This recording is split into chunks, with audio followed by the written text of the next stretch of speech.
All time. Okay, thank you. লাইভে আসার পরেই যদি কেউ এরকম নেগেটিভ কমেন্ট করে না, সত্যি কথা বলতে ভালো লাগে না। আরে পজিটিভ যদি কিছু না বলতে পারো, নেগেটিভ কেন বলো বলো?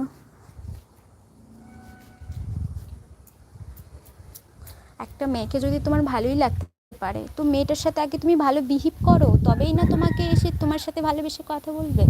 তুমি যদি একটা মেয়ের সাথে শুরুতে এসেই তুমি যদি তার সাথে খারাপ নেগেটিভভাবে কথা বলো, তাহলে অলরেডি সে তো তোমাকে খারাপ ভাববেই।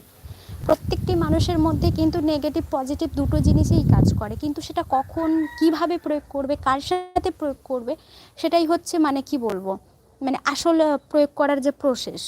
যখন তখন যেখানে সেখানে এটা এটা ওটা এটা কমেন্ট করলে কি ভালো লাগে?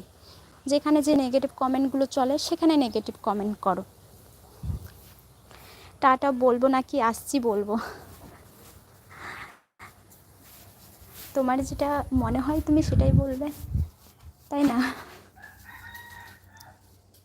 সেটাই, রেসপেক্ট তো করতেই হবে। মেয়েদেরকে যদি রেসপেক্ট না করো তাহলে কি করে হবে বলো? মেয়েই হচ্ছে একটা তোমার বোন, একটা মেয়েই হচ্ছে তোমার মা, একটা মেয়েই হচ্ছে তোমার অর্ধাঙ্গিনী বা জীবনসঙ্গিনী, যাই বলতে পারো। তাহলে মেয়েকে তোমাকে রেসপেক্ট তো করতে